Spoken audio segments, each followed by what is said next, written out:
Today's show is sponsored by the best security company on the island, Capital Guard and Control Security Company. Want to keep your business safe? Hit them up. Today's show is sponsored by the best security company on the island, Capital Guard and Control Security Company. Want to keep your business safe? Hit them up. Today's show is sponsored by the best security company on the island, Capital Guard and Control. Of course, it's your girl, Brittany Harris. And today, I have a special guest with me. I'm going to allow her to introduce herself. This is the mother of the student from Carmichael Primary. Introduce yourself, love.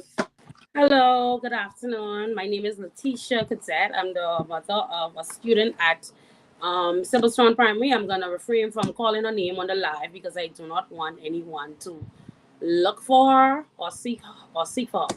So, yes, I'm here today to address the incident that took place in the school regarding my daughter and how it was handled by the administrators of the school. Okay, thanks. Okay, so for those that are tuning in, first of all, please share this live. Share this with every parent, everyone that you know that has a niece and nephew. Share this with every teacher. Share this, please. Share. I do have a phone on the side of me that I can read comments, so you can say whatever you have to say. So for those that don't know, this live is about, just to break it down, this sixth grade student have been experiencing some inappropriate behavior from a male teacher, a music teacher, who is actually tuned in watching our live. Hello, Mr. I don't know if I should even call you Mr. But Mr. Pratt, he is live. He's here watching with us. Thank you for tuning in.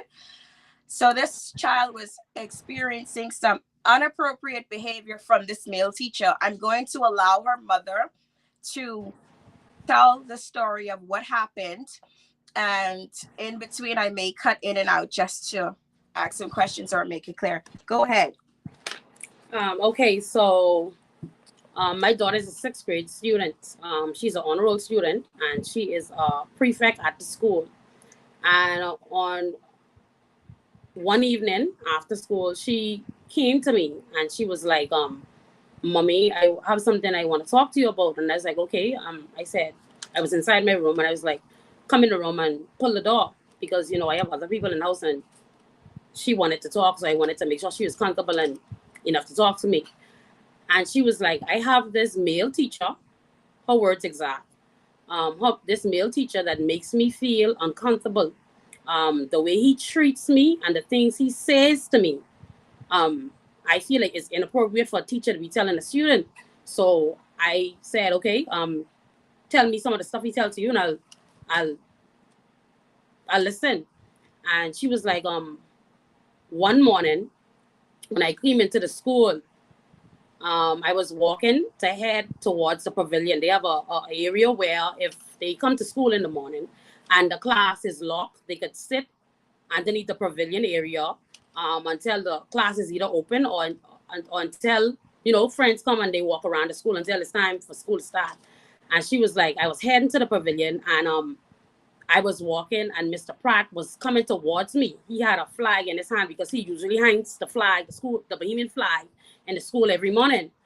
And she was like, I was putting on some lip gloss and he said to me, in the morning when you come, I want you to put some of that, come into my classroom and put some of that lip gloss you have on your lip on my cheeks. And she was like, I feel like it was weird.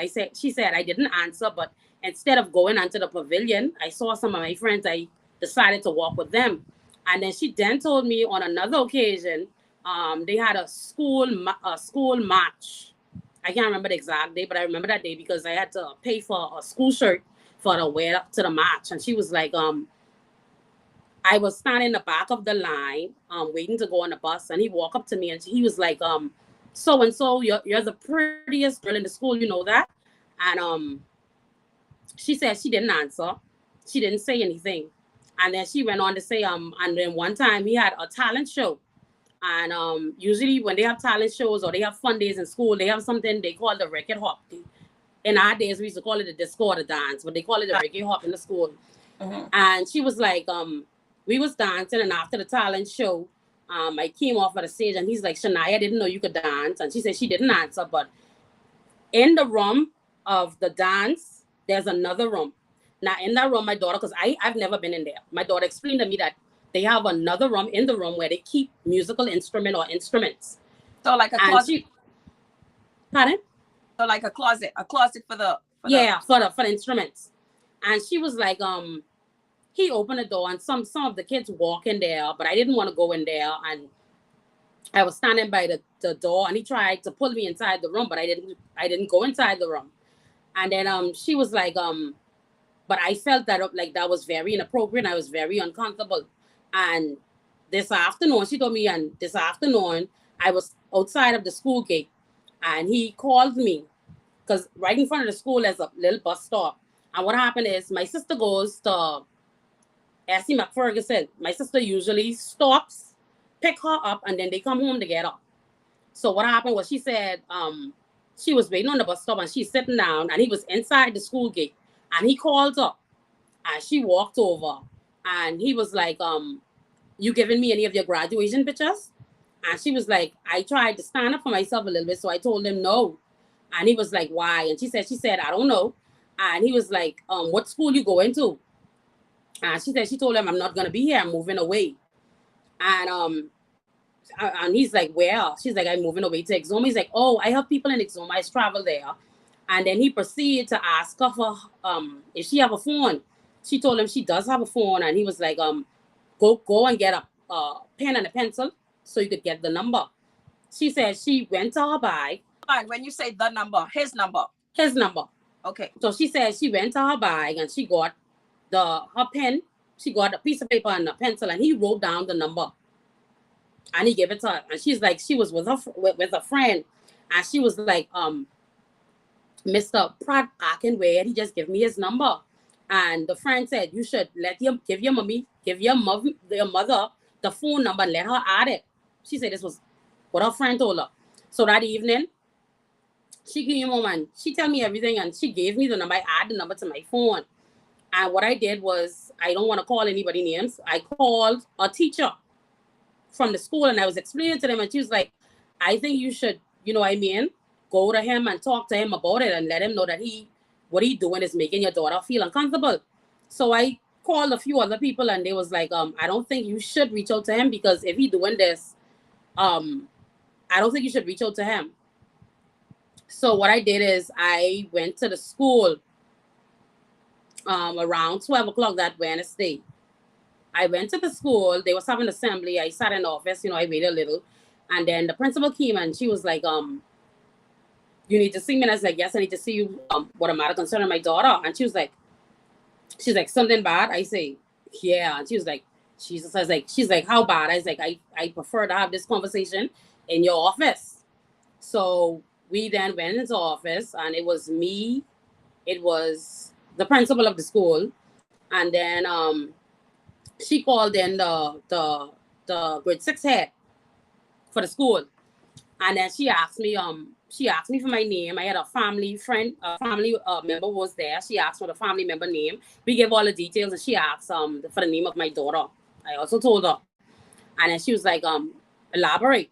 I was like, well, my daughter came to me, and she said she has a male teacher that is making her feel uncomfortable, and he's being very inappropriate and very suggestive to her.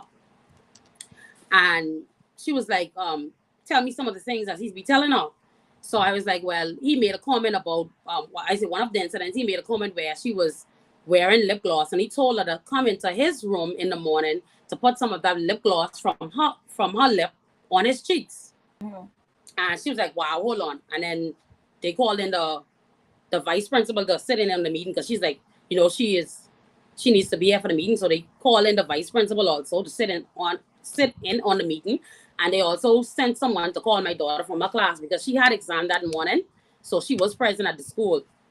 And what happened was, we waited on my daughter, and my daughter came in, and she was like, she talks to my daughter. She's like, Shania, Your mommy is very concerned about the matter, and I need you to tell me about the matter. Say you're in a safe place. You could talk. Nobody's gonna be mad.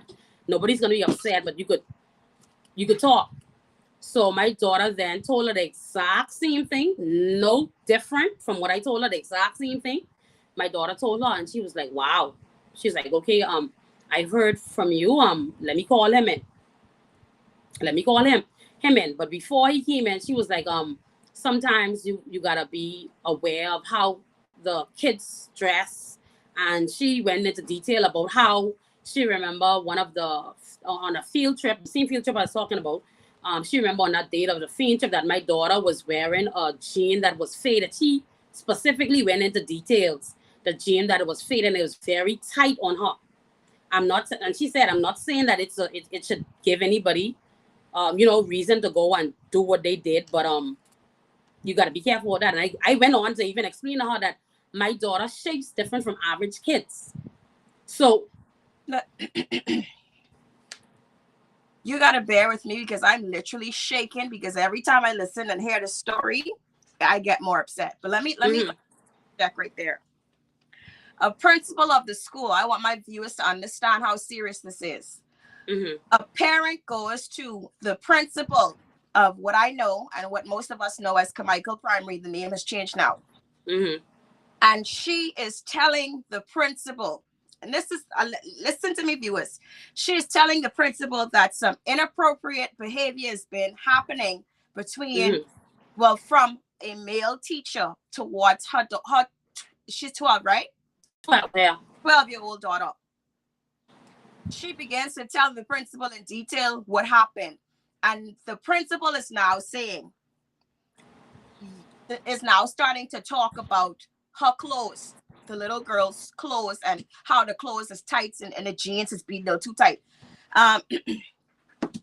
I have a very big problem with that, because I don't understand what that have to do with anything, especially in this situation.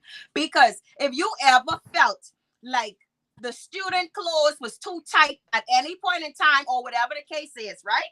If you ever felt that way, I'm sure she been in the school for how long? From grade 1? She was from the first grade. From the first grade. I'm sure you had every opportunity to call in the parent and say, well, her clothes is a little too tight. But when you talk about someone is telling you that a male teacher is inappropriate with my 12-year-old child, and you begin to talk about her clothes tight, I have a problem with you.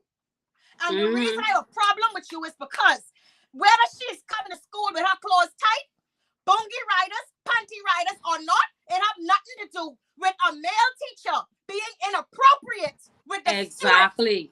Because I'm going to be hype on this live, because this is a sensitive topic for me. Carry on. I just want to make that very clear. And I pray to God that stinking principal watching this live, like the stinking teacher.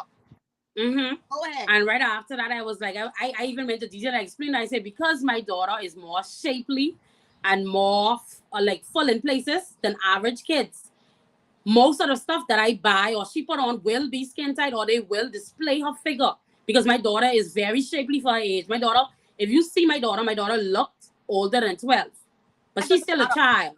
It doesn't matter. Okay. And then at this point, okay, we finished that conversation. He was walking in the room at this point. I told him to let my daughter go. She went into another room, whilst the principal told him exactly why he was calling the office, And the first thing he sat down, he's like, well, about the phone number. Everybody have the phone number.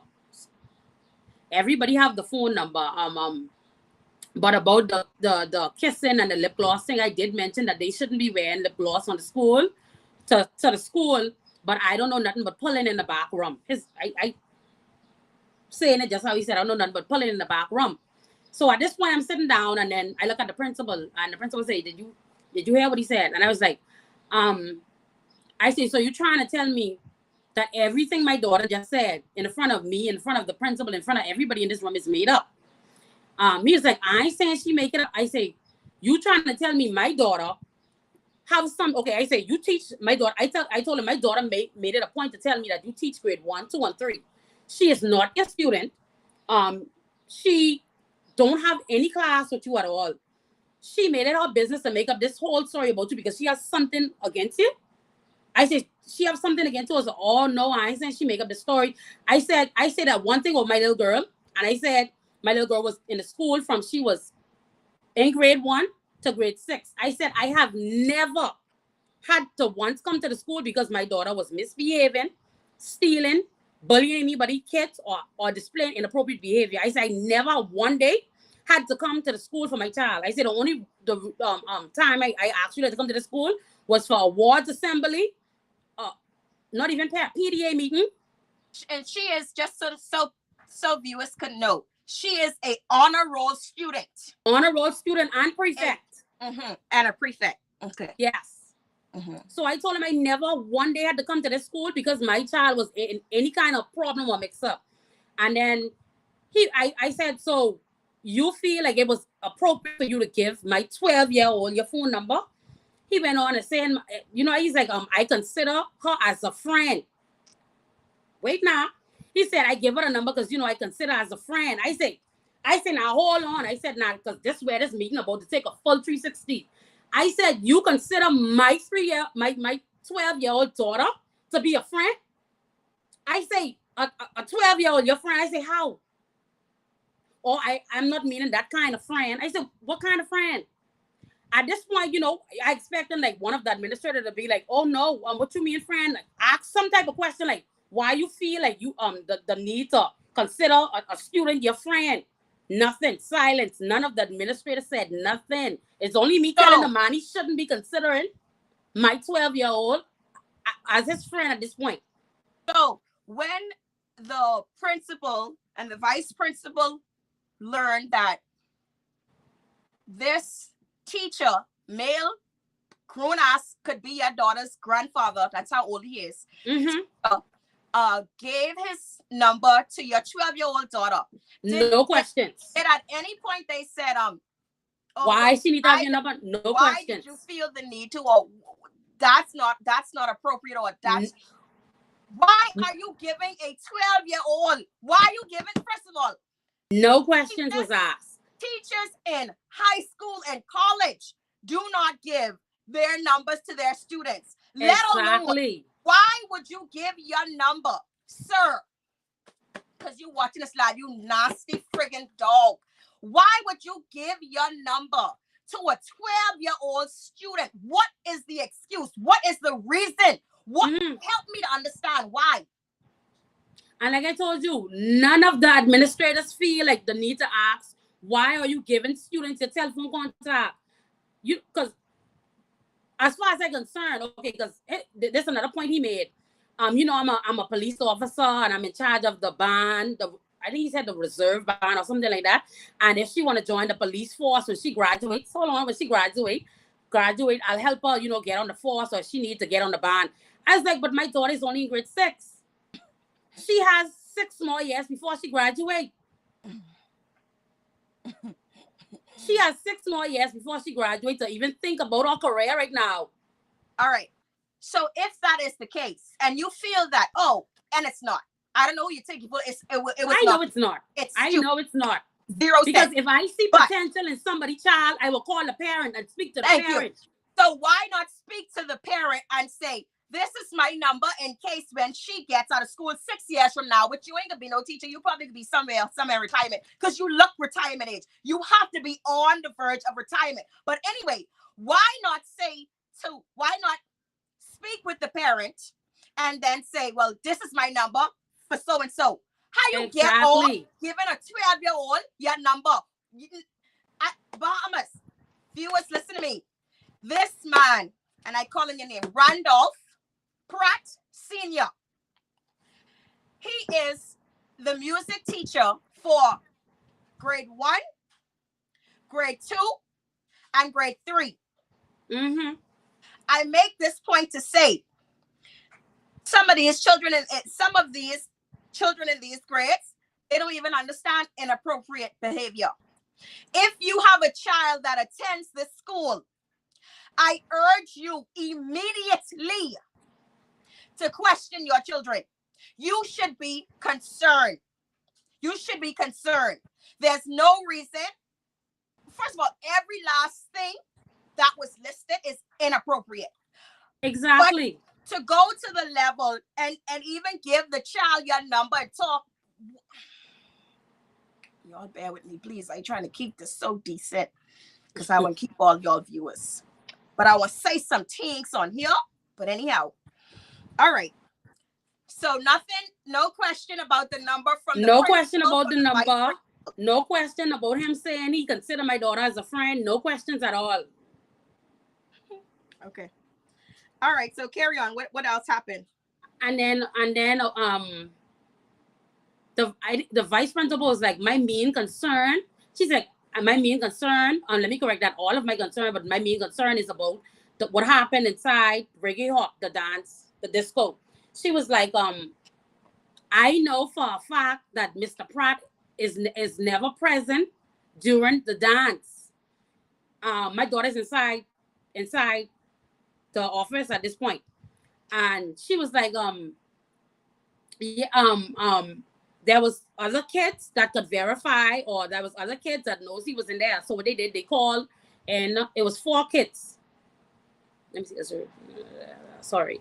I think it was 3 or 4 kids. They called in the kids, and they had they had the kids coming in the class one by one, telling them like what actually took place in that day. 2 of the students placed him in the room on that day. 2 of them. The room he said he was not in, and the room the vice principal said he was not in. Never in. Okay. 2 of them. Hold on, I want to make this clear. Viewers, 2, as the mother said, two children placed him in that room that the vice principal and the teacher, music teacher, Mr. Pratt, said he was never in. Right? Make this clear. These students were interviewed, I would say, separately. Yes. They were not in there separately. They was not together, and every time they was done with one interview, they tell the child, don't say anything, go straight to your class. So there was no time for them to communicate and exchange stories or nothing. So 2 of the students placed him inside of the class. One of the students went as far as to say, well, he was in there and we was dancing. Okay, mind you now, this is a dance. They're already dancing in the room. Okay, my daughter said that he opened the door to the bathroom because, mind you, this is a room where they keep instruments. So for a fact, it's not kept unlocked. My daughter told the principal that he unlocked the door and some of the kids walked in the room, and she called 3 of the kids that was in the room. Mind you now. So 2 of them placed him in the room. 2 of the kids placed him in the room, and one of them said he was in there and we was dancing in the bathroom. Why would they need to be dancing in there in a dance already? But anyway. Why are you watching the people cheering? Listen to me.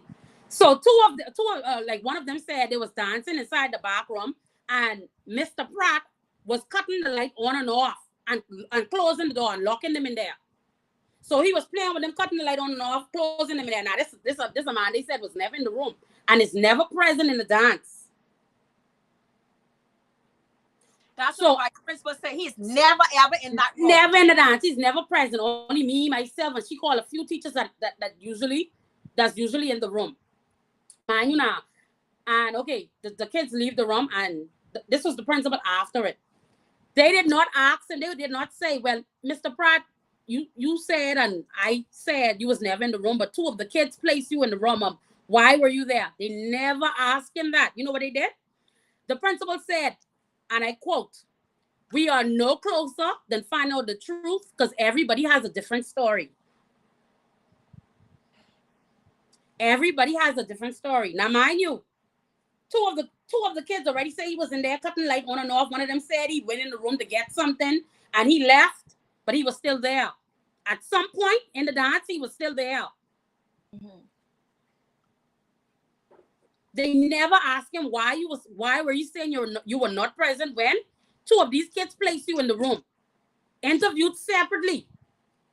So again, viewers, listen to it very well. there's a disco in our days that we knew it to be a disco. Going on inside the music room. The room is Mr. Pratt's classroom, right? But during disco, he supposedly is never there. However, inside that same room is a instrument closet where you keep the instruments, of course. That's locked. It's not unlocked. It's locked. It's not just open. It is be closed. Her daughter, the 12-year-old, said basically that he tried to get her into that closet. Correct? All right. Now, you who ain't supposed to be in the dance with the little children, you in the dance, but not only are you in the dance, but now you're being accused. This little girl is saying that Mr. Pratt tries to take me in, tries to pull me or push me into this room, into this closet. For what? All right, that's her story. Cool. Now, next child that's not there during this process of her telling her story. This child is doesn't even know today she's going to be interviewed. And the next thing, I want the parents of those children to know that your child was interviewed without you, which is not so. It's not supposed to go so. How you get questioning someone's child on a matter so serious about a teacher, possibly.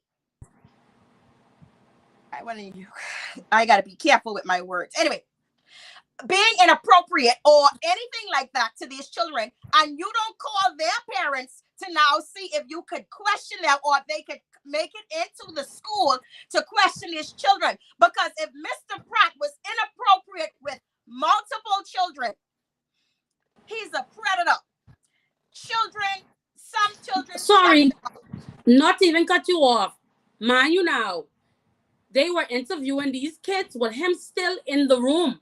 Yes, he was right there.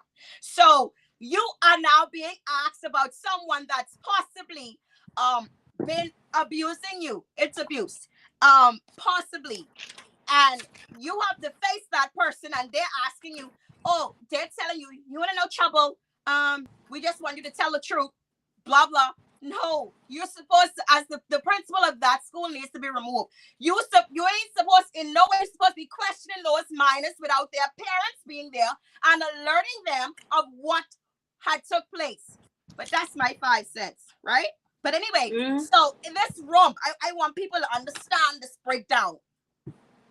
A child comes in and then she's being questioned, and she says, she tells the principal and the vice principal, everybody in the room, she was asked if Mr. Pratt was there, and this one child says, yes, Mr. Pratt was there. Mr. Pratt was playing with us. Mr. Pratt was watching us dance. Mr. Pratt, who the vice principal say never in this room. Why you watching a bunch of 12-year-olds and 10-year-olds and 11-year-olds dance up anyhow? But okay, this is what one child says. All right. Another child says the door was not unlocked. The door was not open. Mr. Pratt opens this door to the closet during our disco, and then allows girls, not one boy was in there. No, they didn't call not one boy name. Not from what I was told.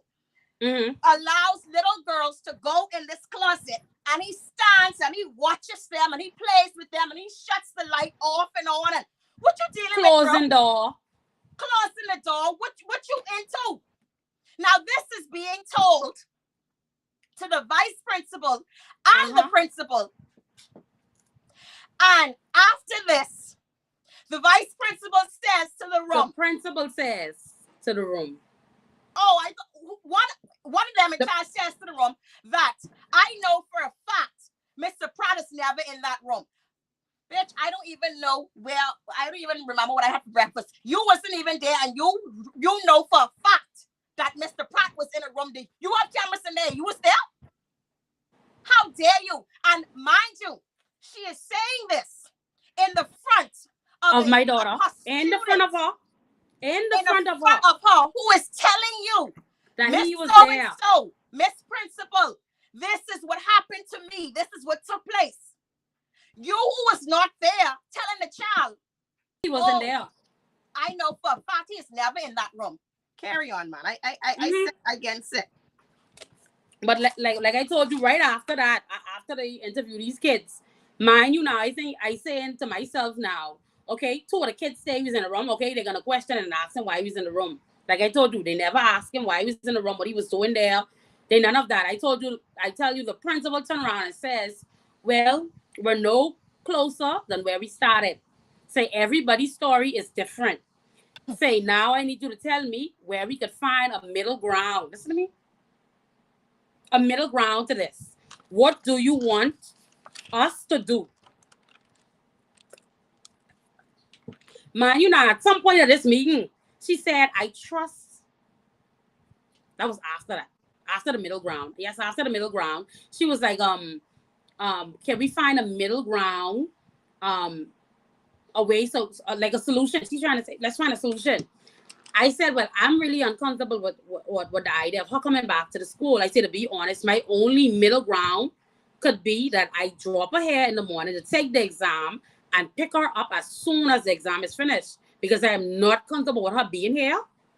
And I'm not going to force her to be someplace where she's not comfortable. Because at this point now, my little girl getting a little teary-eyed. Because she's coming to the people that are supposed to protect her for help. And they're listen to me. Right after they said that, and she's like, before the middle ground, my daughter was like, can I explain to you what I mean when I said he was in there? She said, can I explain to you? Hold on. I gotta make sure I want to make sure the people understand.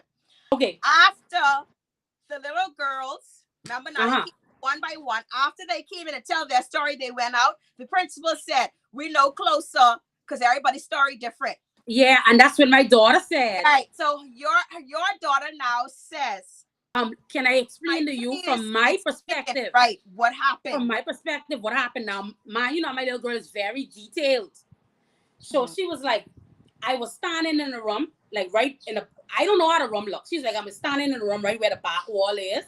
And I was by the door, and the girl she called was inside, and I didn't want to go inside. She was like, he tried to pull me. She said, not aggressively. This was his exact word. Not aggressively, but his hand was like around my waist, pulling me. And I did not want to go in. This her exact words in detail. For someone who making up this story, or they claims making up something, or is not believable. In detail, she described the room where everybody was standing, where the couch was. She explained it to. She want them to get what she talking about. Okay. She breaking it down to these adults so they can understand what she's saying. And like I tell you, my little girl is explaining this, and she's in tears. Yeah, at this point, she's in tears. She's in tears. She realizes that the people who she came to for help, who is supposed to protect her, is basically calling her a liar in her face. But please tell the viewers what the principal said right after she explained that story. She was like, Mr. Pratt is a decorated officer. He's been here for a while, and he's a role model at the school. All the kids, the kids always embrace him, and now they talking. The kids is always embrace him, and I trust him around 736, because I didn't even know how much kids attend the school. She said, I trust him around 736 students. And if that was the case, every time we had a class with girls, an adult would have to be present. This in the front of my daughter now. Ooh, in the front of my daughter. And she says, she uses the words, I trust him. I trust him. With 736 kids. After your student is telling you about these inappropriate behaviors, after you've had multiple little girls come in and say, yes, Mr. He was Pratt there was in the room with us.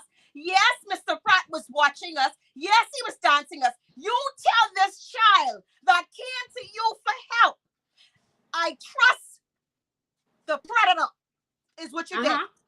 That's exactly what the principal of this school did. You all hear me, Bahamas? If you have a child that attends the school. He is a decorated officer and a role model, and the kids is always run up and embrace him. That's her describing how everybody is in love with Mr. Pratt, right in the front of my daughter, who is hurt, crying in tears, crying. Mm-hmm. So I didn't look at her, and she was like, okay, we're no closer to where we started. Everybody's story is different, and I need you to tell me if we could find a middle ground. I was like, I'm really not comfortable with her coming here. I said the only middle ground I see is if I drop her here in the morning and pick up right after she take her exam, because she's not comfortable. And she was like, you know, so and so, why are you crying? You know, why are you crying? Please tell us what's going on in your heart and what's going on with you. And my daughter, she stopped talking. She doesn't want to speak anymore. And she was like, I really don't think it's a good idea for you to pull her away, because, you know, she has graduation, she has to practice, and she's going to be missing a lot of review for the final exam. She's like, and then she went on, she's like, it will not be impossible for us to tell Mr. Pratt to stay away from her. This is my favorite part. Go. For him to stay away from her. So it's not impossible for us to let him stay away from you. And, you know, there's going to be people walking around the school, and they're going to make sure you're... All right. I got to interrupt right there. Because I used to break down. I breaking it down for the viewers to understand. The principal of this school tells this parent, your daughter's having exams. She's graduating. She's in the 6th grade. She needs to take exams. Not that we're going to investigate this matter with Mr. Pratt. No, not that. What we can do for you, since you feel uncomfortable and your daughter feels uncomfortable, is tell him to stay away. We will. Hold on. Let me learn it for them.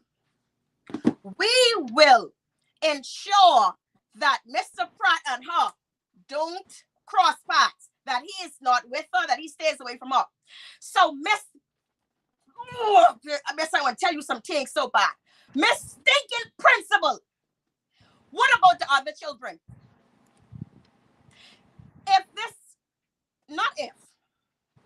Because it's clear he gave his number out. He has been placed in these positions. So instead of saying you are going to have this matter investigated, because see, these people, children, you are playing with. These people, children, these in your children, people and people and gone through the world for these children to be in the sun. And instead of saying we are going to investigate this matter, we are calling the police, we are calling the Ministry of Education, you saying you're going to keep the pervert away from this one child. But what about the other children? What about what he may possibly have already done or could do or is doing to the other people, friggin' children? You stupid fucking teacher. You stupid principal. How you even get there? How you get a principal, you stupid dog? And you need to be relieved of your duties right away along with him. And then she goes on to say, Mr. Pratt, will you be willing to stay away from so-and-so because you're making her feel uncomfortable? And, you know, he's like, yeah, I'll stay away, and I apologize for making... Listen to me. There's a man who says he never did nothing wrong in his eye to my daughter. I apologize for making her feel uncomfortable. He said, I could stay away. I apologize for making her feel uncomfortable. I want Chris so bad, but I trying to get the Christians to stay and on. Wait, the principal turned around and she look at my daughter and say, Shania, oh shit. She look at my daughter and says, hey, it's okay. Go ahead. She look at my daughter and she says, Mr. Pratt is very shocked and he's very upset. But did you hear him? Listen to me. She's telling my daughter now, the man that makes her feel uncomfortable is shocked and upset. And he apologized to you. Did you hear that? He's apologizing to you. You hear that? You hear that? This week, just what the principal was telling the student. You hear that? He apologized. All is well. Let's go. At this point, to be honest, I'm sitting in the office and I go blank. Because here it is. As a parent, I came to the school. I didn't make a scene. I didn't make a ruckus. I came there to talk. Very, very, very, very much better. I came in there to be civil. They call the right people. I sit down. I voice my, I voice my issues with them, and I let them know. My daughter let them know. The other students let them know exactly what was going on, exactly what was said, exactly what was done. You're telling my 12-year-old now. Most parents at this point wouldn't even be calm. No, definitely not. You're telling my daughter at this point, he, Mr. Pratt, is very shocked and he's very upset, but he apologizes to you. Did you hear that? There's no need to cry. Did you hear that? He apologizes. You don't need to cry. There's no need to cry. This is what she's telling my daughter. At this point, she asked my daughter, Shania, are you willing to do what your mommy says, or do you want to come back to school? My daughter explained that I can take the exam and leave when it's done, because she's not comfortable.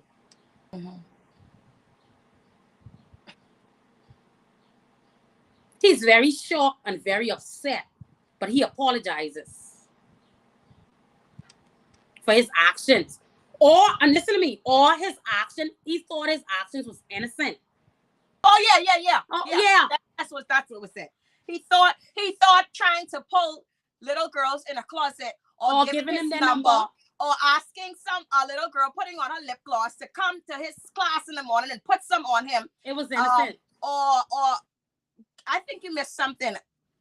She was on the talk shop line, and what happened?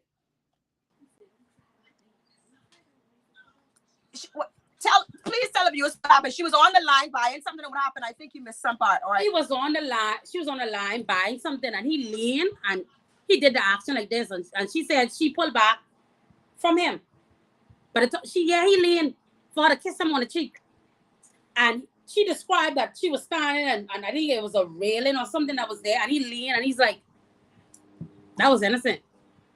That him giving her a cell phone number, him telling her, him saying I consider your daughter as a friend, all that was innocent. They deem it as innocent. Okay. So when this meeting is over, right before this ends, what does the principal say? Is there anything else? Is there going to be an investigation? What's the plan? Pardon? When this meeting is almost over, does the principal say anything? Are we going to investigate this matter? Are we going not at all? She's like, well, first of all, the principal, you ain't no investigator in the first place, so that's not even your job. No, I was not told that there's going to be investigation. I was not told that they're going to look into the matter. I was not told that they're going to speak to the kids and find out, if it's his own. I was not told none of that. The only thing I left the meeting feeling was angry, disturbed as a mother. You can now mind you now. You can imagine as a mother, you sit down through all this. You hear all of this. The only thing I was offered when I was leaving that office was a bottle of water.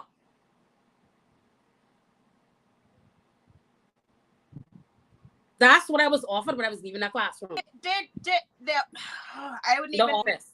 I wouldn't even ask you if the principal and those apologize, because what is an apology? So okay. All right. So that's the story, right? That's your story. That's the story. All right. Showtime. My time. You can stay or you can leave and watch the live, but thank you so much for being so brave, because a lot of people want to hide their faces and they don't want to be out there. Thank you so much for being so brave. For what? For what those administrators put my daughter through, seeing my daughter break down in tears. Believe me, this is small compared to where I want to take this. This is very small compared to where I want to go with this, because even though my daughter is leaving the school, you understand, I want this to be addressed, and I want parents to be aware and talk to but other people talk to your kids. Okay. Talk to your kids from the age of 4 or 5. You should tell your kids about good touch and bad touch and what should be appropriate. You know what I mean? You should talk to your kids. I want to raise awareness to these parents, to talk to these kids that are going to school around these strangers. Because I wouldn't call them strangers, because that's what they are, strangers. Talk to these kids. Be open with your daughters. You understand?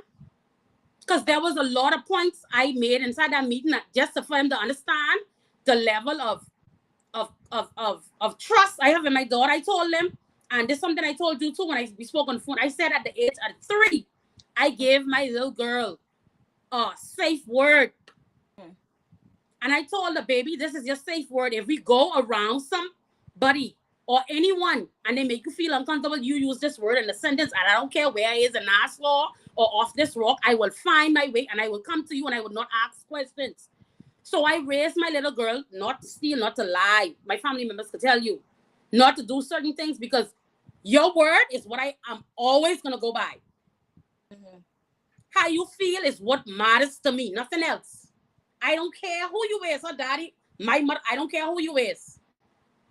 The only person I protecting is my daughter. That's who I brought here. That's who I am responsible for. I am responsible for. So in no way that I'm going to let her bring something to me, and I'm not going to investigate it. I'm not going to talk about it. I'm not going to make sure that it isn't what she said. So for people to be like, oh, because I had somebody who commented, oh, maybe a little girl fast. A 12-year-old now. I know I sent you the comment. I seen someone come. I waiting for you to. Don't worry. Saying a 12-year-old is fast. Even if a 12-year-old show up in the front of a grown man naked. There's no excuse. You as the adult, you should know better. Exactly. There's no excuses. So when I explain to the viewers and to the people and to the parents who has little girls how disturbing this was, and I told you I haven't had a good night's rest for 3 days, because every time I think about what happened in that office, or what could have happened to my daughter, or how they could have covered up something that happened in that school, there's no sleep. The part that broke me was when you said to me, Brittany, when I look at my daughter after she left that meeting, and she looked so broken, and I sat there and I took all of that in, and she said to me, Mommy, they don't believe me. I say, baby, I don't care who don't believe you. I believe you, and I'm gonna fight for you, and I'm gonna defend you. I say I will get answers, and that's why I told you I took first steps. I went other places, because in the car she's like, Mommy, they don't believe me, because I did take her home. I did not leave her in that school, and she hasn't been in that school from that day. Hold on. I don't want you to go. After you left with her, where did you go? I went to the police station. And how did that go? What I did was, I basically only filed a report at the police station. I filed a report. I let them know what was going on. I shared some of the information, and they, what they did, they called him, and they explained to them that there was a complaint being made about him. And they're at some point they're gonna call him, and they're gonna let my daughter come in, and they're gonna get to the bottom. They're gonna get to the bottom of it. And after that, on that following Thursday, I went to CDU. I'm not playing. I went to CDU. I did the same thing. She sat there. They took in everything she said, and that's like they say they can't, because it was premeditated and nothing actually happened. You understand? And nothing actually happened that they can, arrest him or charge him with anything. But like I told you, I am going to take these places. I am not going to stop until my little girl see results, because I am defending her. I'm going to let her know that anytime she brings something to me, I'm going to get results. I'm going to give you a few contacts to Eyewitness News, so that maybe they want to interview this and take your story further for more people to see. But I support you. I support you 100%. Again, thank you so much for being so brave and coming on and telling your story, your daughter's story, and standing up as a parent. And more parents should be like you. You did not fail your daughter. Good job. Is there anything else that you would like to say before you? No, and thanks to everybody that tuned into the live and are listening and that are encouraging me to take these places and speak up for my daughter. I thank you very much for your support. But yeah, that's it. And I'm gonna keep everyone posted. Just for the record, after that meeting, while Mom is here, after the meeting, the matter was not reported to the Ministry of Education. No, should have been. As far as I'm concerned, they have no knowledge of it. The matter was not reported to the police by the school, which it should have been. I'm not asking. I'm telling y'all, it's not reported. So basically, when that principal left that office, They thought everything was She resolved. thought everything was cool. She thought mommy was gonna just go say, well, she graduating anyway. No. So they didn't do anything. You know, when they start jumping around, when they saw a flyer coming out that mommy was coming live with Brittany Harris, then they start pulling their meetings and calling this one and trying to do this. But that's a little bit too late. But okay. Okay. Thank you so much. I'm staying on here, so viewers stay because I have to talk some more about this topic. Please tune in. Okay, and thank you so much for having me. No problem. Anytime. Thank you. All right. Let's get right into it. I have a problem, a big problem. As you guys know, this is sensitive for me. I am a victim of abuse, sexual abuse by my own father. So this is no secret. My life is a very open book.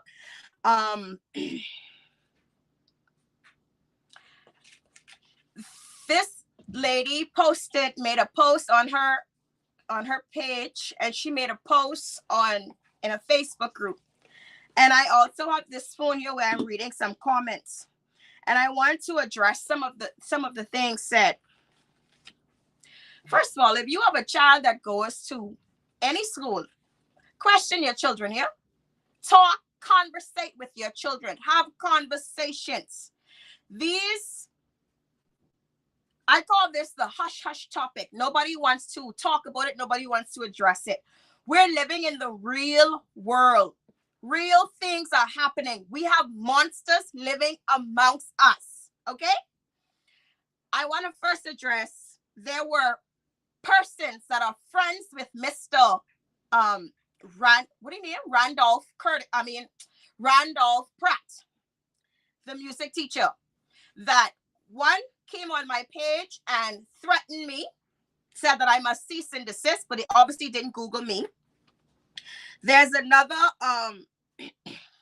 persons were sending me screenshots, blah, blah. I want to say this. After I made the post and the flyer came out, I have no names, but I want to say teachers of that school, which you would have seen I posted, were commenting. They were commenting not on a public platform, but in person's private chats. They were saying that because Mr. Pratt is a police officer, that his boss, I don't know who it is at the police station, told him, oh, just come back to work. They were saying that, let me pick it up because I don't want to misquote it. Thank you, no problem. Anyway, they were saying that that basically it seemed from the message, and again, it's on Island T pages, on my personal pages, from the message that I read, it seemed as though this is nothing new to this school from this man. Like, this behavior has been had before from the message that I read and that I posted for y'all. So this school for sure is failing your children. But anyway, I had someone message someone that posted my flyer today, and they said that is their squad. That's their squad mate. They know him personally, and they don't believe it because they know him personally. Y'all got to be some sick people, and y'all need to wake up and understand what world we living in. You know, this is a serious world we living in. Predators live among us. Monsters are sleeping in your homes with your children, and you don't even know they're the monsters. You swearing for a police officer that you went to police college with.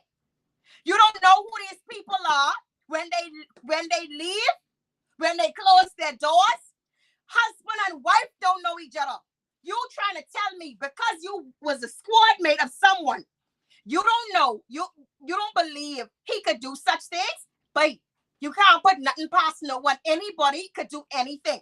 I want y'all to tag some dads under here, because my biggest problem is these topics too often get swept underneath the rug. People are so uncomfortable and don't want to talk about these topics, especially fathers, for some strange and weird reason. They're very uncomfortable. Anytime I have a WhatsApp group, and anytime you see there's a topic about molestation or rape of a child or so and so, it's crickets. It's crickets from the men. There are no men in there talking. Why? You have children. Talk about it. Listen. Join in. Your voices needs to be heard. Just like these children need your voices. Get loud like us. Get loud. You can't trust nobody. You hear what I say? You cannot trust no one with your children. Stop making these topics seem like, oh, well, it ain't happening to me, so it ain't happening to my children. We ain't gonna talk about it. Talk about it. Talk about it. Tell it irritates it. Talk about it. Tell these people change the laws. Talk about it. Tell there are stricter penalties for these monsters. Listen to me, parents.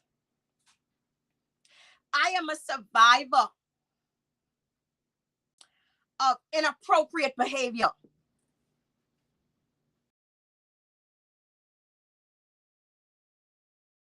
What is this? Someone just sent me something. Hold on.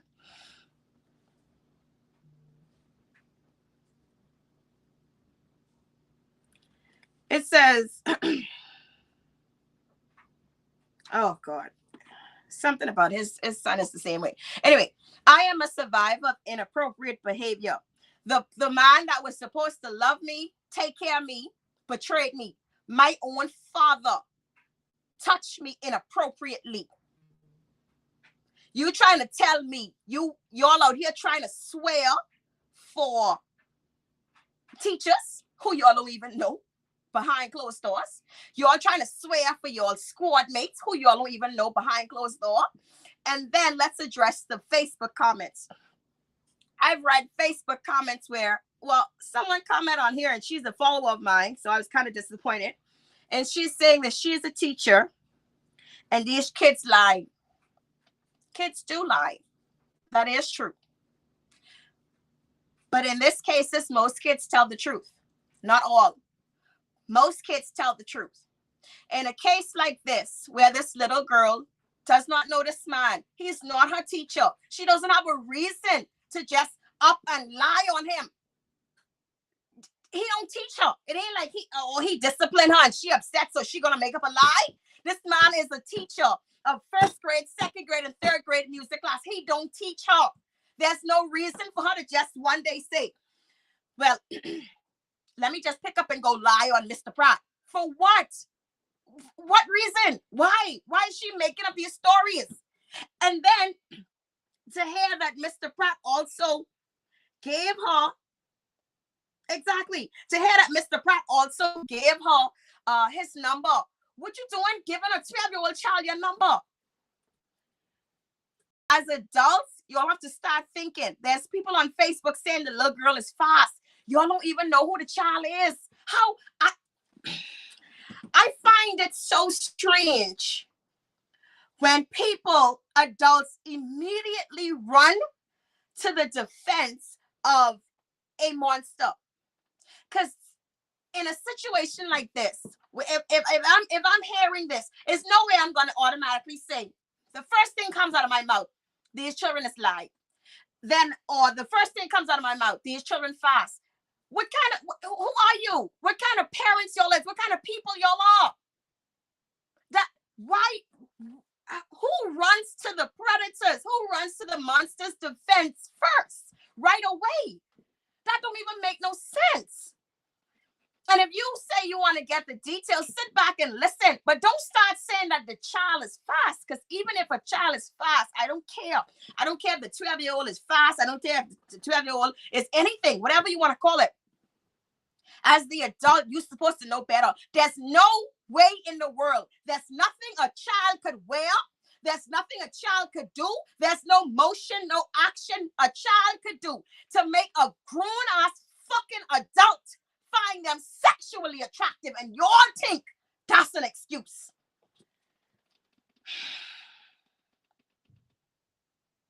That is some sick ass shit.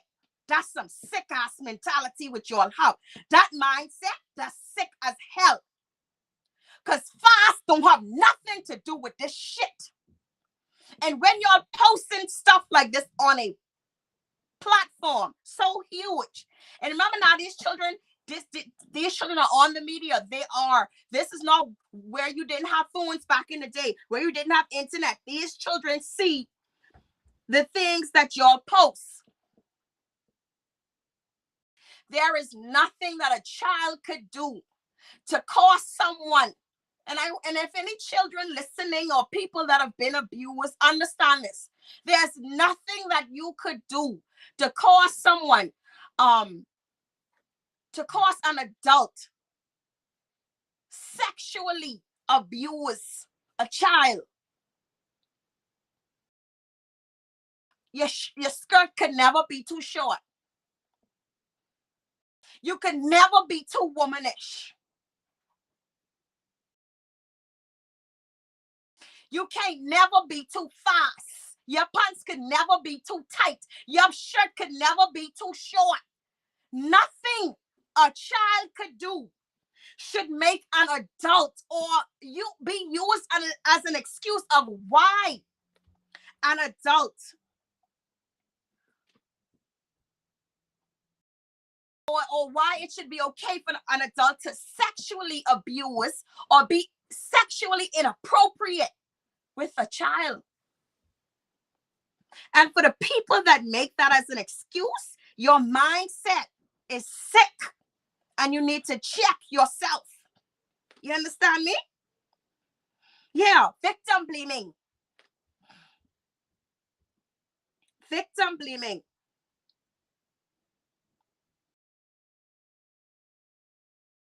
That to me, that is crazy. Now listen to me again. With this situation here, and I want y'all to understand this, we don't have I don't think that we have a active sex offender registry, and which we need, right? But I want y'all to take some time and go on Google and Google somewhere in the states sex offender registry. Google those people, look them up. Those people are teachers, pastors, you name it, people who are always around children. That's how they prey on them. They pretend to be your protector while they prey on you. You understand me? They pretend to be your children's protectors while they preying on your babies. And you're talking shit because there's police officers. You don't believe it. Trust me, yeah. Y'all is keep getting lucky. God is keep allowing y'all with the right people. Because if y'all buck up on a parent like me, I'm going to be the one getting arrested. Cheap as I tell you that. I applaud that mother for speaking to her child and making sure that her child understands or understood from the jump that don't let anybody make you feel uncomfortable or say any inappropriate things to you, blah, blah, and so forth. Awesome job, mommy.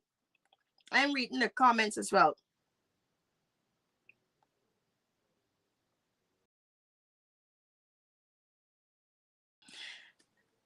To the principal of again, what we know as Carmichael Road Primary, I think it's Sybil Strachan now. That's the new name. You are a sad and pathetic excuse. You are trash. You should be removed, effective immediately. Not moved. You should be fired.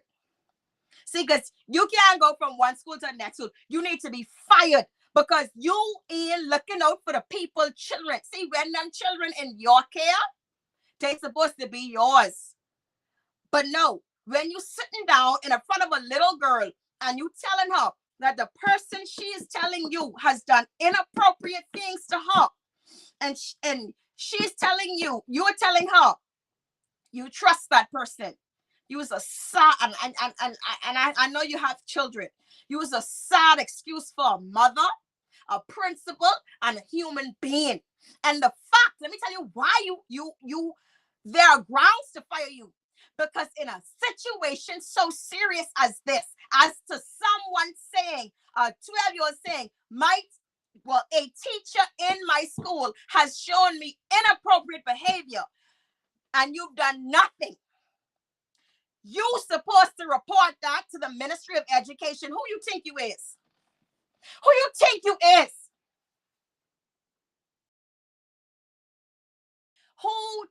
I read the message. Who do you think you are? Okay? Immediately, you're supposed to report that to the district, the police in that district, the district superintendent, and you did not. You're supposed to report that to the Ministry of Education, and you did not. You know what you did? After a child tell you, Miss Principal, this teacher in this school has been inappropriate with me in a sexually inappropriate. That's how I view that. You spoke with the parents, say we ain't get no further, and you left that meeting, and you was garbage. You was pure stink, nasty garbage. And the minister of that area is Pia Glover Roll, and Miss Pia Glover Roll is the mother of daughters. And so, Pia, I urge you and I advise you to get that woman, that principal, out of that school. Glenasana Martin, I urge you and I advise you to get that principal out that school. Not only the principal and the vice principal gotta go. In an incident where the 12-year-old and the other students is telling the principal and the vice principal, Mr. Pratt was in the disco with us and opened a door to a closet and I was playing in there with us. And y'all ain't report that. Y'all is pure, boy. Y'all is pure trash. And every parent should go to that school on Monday and demand y'all be removed. Demand that they be removed because they're scared. You can't trust your children in their care. You can't trust your children in the care of them dogs. Because you know what's so crazy? Had that been your blood daughter, y'all would have been it would have been a whole different ball game. Hopefully, because some of y'all mothers still don't give a shit.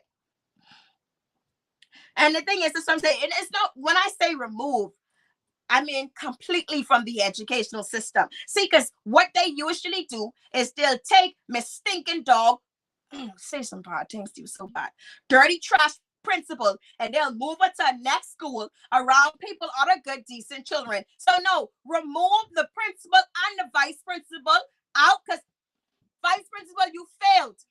You failed your duties, because even if the principal didn't do nothing, you were supposed to do something. You were supposed to ensure, and I am going on record right now to let y'all know, the principal nor the vice principal reported this matter to the Ministry of Education. You know how the Ministry of Education know of this? Me. Because of me. Because I sent this information to the minister. To the minister of to the MP for that area, and that's who reached out immediately. Pia Glover Road reached out to Ministry of Education on a Saturday while on sick leave. But the principal who in charge of your children ain't even make a call, or email, or nothing. They were unaware. So y'all don't come around here lying, because you know I just keep my receipts. Y'all stinking dirty dogs. That's what the hell y'all is. So I urge your parents that have children that attend that school. Yeah, they failed that baby. All of them failed that child. And I just, all I could say from I got this story was, thank God that the child had such a good relationship with her mommy that she wasn't scared to tell her mommy what was happening. You know what kept breaking me? I kept saying to myself, what about the children who don't have that relationship with their parents? Who else has Mr. Pratt done these things to? Who else has he possibly done more to, God forbid? Not everybody tells. Not everybody feels safe enough or feels are strong enough to tell. They have Mr. Pratt teaching first grade. I think that's 5 and 6 year olds. Second grade, that's what 6 and 7 year olds. Third grade, that's what 7 and 8 year olds. Can you imagine those 5 and 6 year old babies? Parents, this don't have to be your children, you know, but y'all got to do something. Y'all have to go to that school and y'all have to demand this man be removed, because Mr. Pratt been Mr. Pratt's still there. Y'all have to demand that the principal is removed, because y'all can't trust her with your children, because she is telling y'all she trusts a man that is clear as day. The evidence is there that he is inappropriate with your children.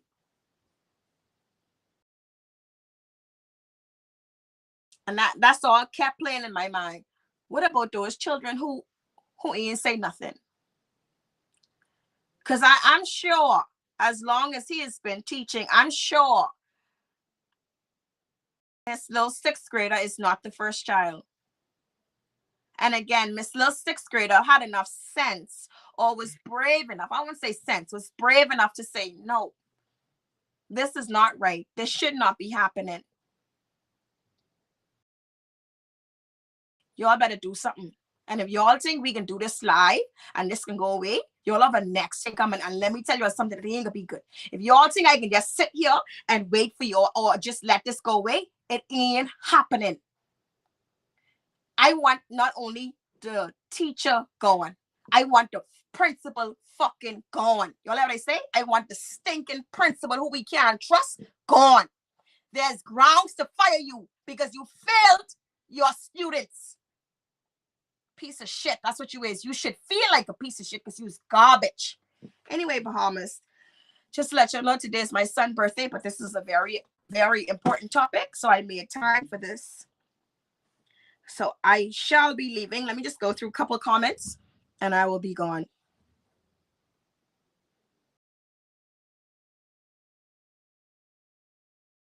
Yeah. So yeah. Thank you for saying that. So again, when they were questioning the children, you know what the principal was asking the children when they asked the children, say, oh, if Mr. Pratt was in the room or if he was in the little closet. She asked us, well, you always having fun? You always having fun? Bitch, what kind of fucking you look like you was a predator and a monster yourself, and you sick in your head or something, eh? Like this woman just sick. Like you's a failure. You have to go.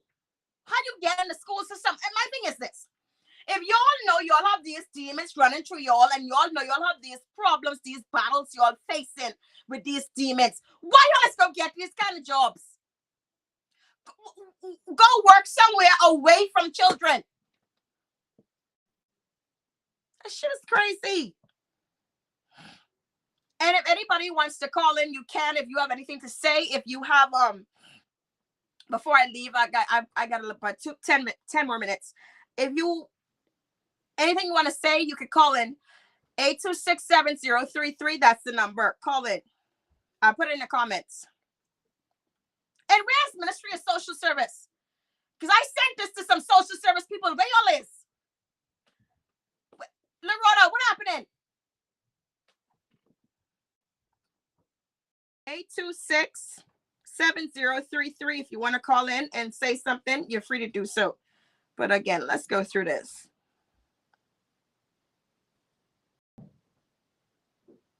I agree. The whole administration team needs to be gone. That's how I feel. I don't believe that this child is his first move. I don't believe it. And again, think, Bahamas. Listen what I'm saying. He is teaching the lower grades. He is teaching some of your toddlers, some of your 5-year-olds. I think that's grade 1, right? 5 and 6. Some kids are 5 in grade 1 and 6 in grade 1, right?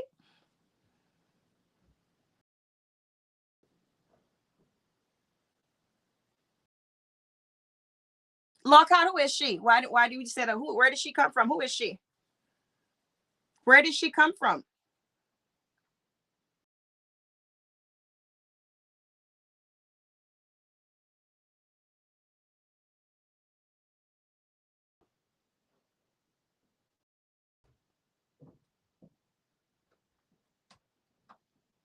Oh, where did it go?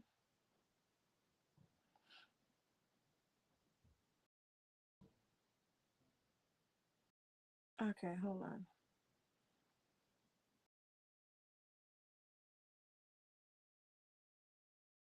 Anyway,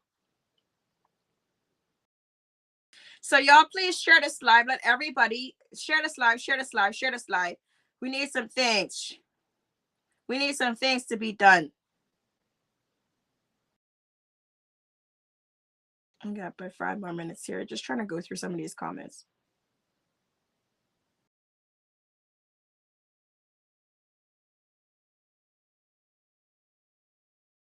The way I see her daughter cry because she feel like nobody wanted to hear her out. Listen, just wanted. That's sad. Government have a shortage of teachers. They ain't firing them. Government they have a bigger shortage, but they keep playing effing around people. See, they can F around with the right people, sure. Because that's some bullshit what y'all just say. I don't care shortage or no shortage. You can't. So you trying to tell me because the government have a shortage of teachers, they gonna keep the people who could possibly be molesting your children. See, there's people like God has pissed me off. You just follow me, so I ain't gonna else to say. Don't say them kind of shit no more. That just get me upset. That just get me upset. And I want to say this too, a lot of y'all people know of these things happening to children, and y'all ain't saying nothing. Let me address some of y'all family members and things. Y'all know your little cousins getting molested, and y'all silent. Your parents, some of your parents know your children have been molested. I've never reported it because y'all trying to cover up for people in your family, or you're worried about being shamed. You're worried about your friends knowing that that your child was molested, I guess supposedly under your watch. Y'all is sick and fucking me. Y'all are sicking me. You know why? When you allow a monster to get away with these things, you allow more victims to come into play. Some of y'all people know your little cousins and your friends, children and stuff being molested and being harmed, sexually abused, and y'all ain't saying nothing to y'all ain't reporting it to social service, y'all ain't reporting it to the police. You know what y'all is do? Y'all is go in private with your friends and talk about how Sheila child letting her child get molested like it's some fucking hot topic. You sick bastards is what y'all is.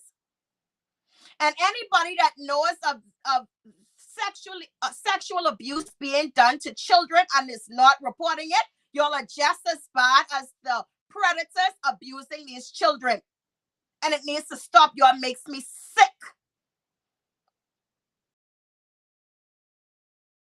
Y'all are not calling the police because your brother fucking with your children.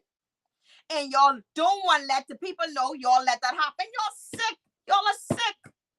That's why a lot of y'all don't care. That's why a lot of y'all don't say nothing. That's why a lot of y'all don't stand up. Y'all can't stand up for other people children when y'all ain't stand up for y'all own children, and y'all own cousins, and y'all own siblings. If you know something, say something. Because you know what that does when you speak up? You saving that child from trauma. They're going to have trauma anyway, but that's the end of that person. They don't get to create more victims. If you know something, say something. That's my time, because I get upset. The more I think about this shit, the more I get upset. Mr.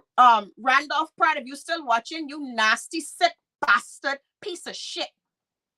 I mean, you're the old-ass senior man, then have been a police officer in khaki.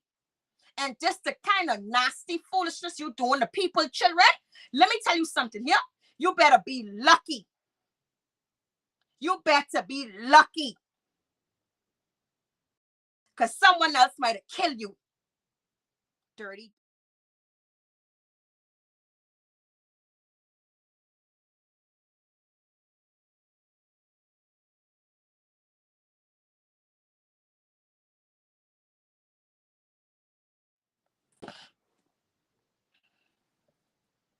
Anyway, that's my time. I gotta go. Share, please. And if y'all kids are going to that school, please go to school and speak for those children. Have a good one. Happy Sunday.